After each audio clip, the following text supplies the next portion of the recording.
Sweat, baby, sweat, baby. Oh, man, I think I want to draft him.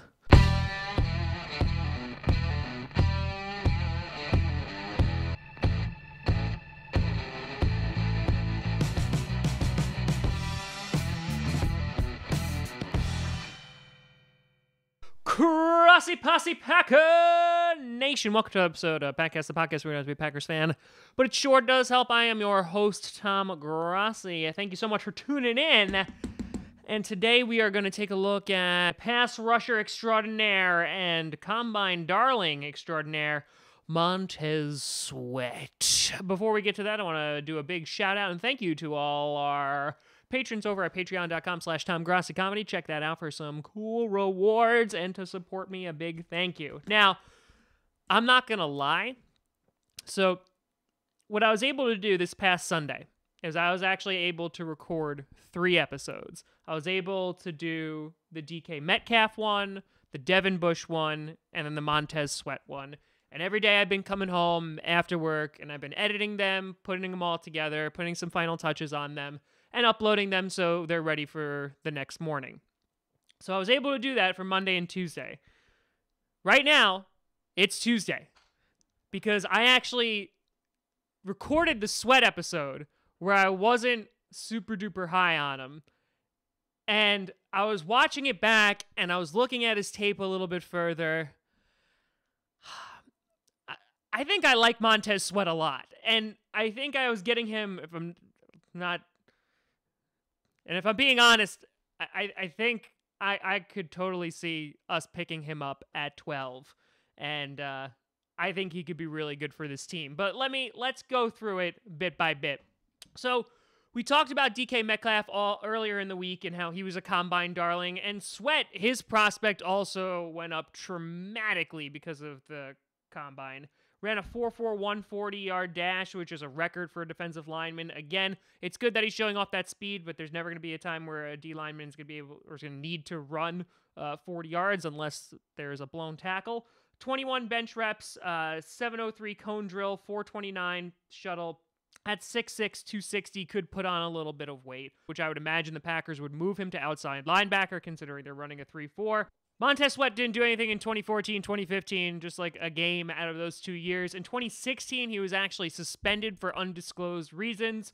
Some say aliens, and by some, I mean me, because, I don't know, it makes him more interesting and mysterious. But in 2017, he exploded onto the college scene and continued and followed that up with a great 2018. In 2017, played 13 games, 21 solo tackles, 27 assisted. 15 and a half of those tackles were for a loss and 10 and a half sacks. In 2018, played 13 games again, 27 solo tackles, 26 assisted, 14 and a half tackles for a loss, 12 sacks, and a forced fumble. So I was like, oh, hot damn. All right, the stats are pretty impressive, but what does the tape look like? Like those solo tackle numbers, they could be a little bit higher, but those sack numbers, I mean, you're talking 22 and a half sacks in 2 seasons. That's pretty damn good. Now, talking with the negatives first, right, he has a minor heart condition that got revealed, and so that could potentially make his draft stock plummet a little bit if teams are worried medically about him. And he's also had some off-the-field issues, as mentioned, that he was suspended in 2016, because, again, aliens. And he could gain a little bit of weight, what we were talking before, especially if he was going to go to any team and he was going to remain on that defensive line. You're going to have the bigger O-lineman able to push him around.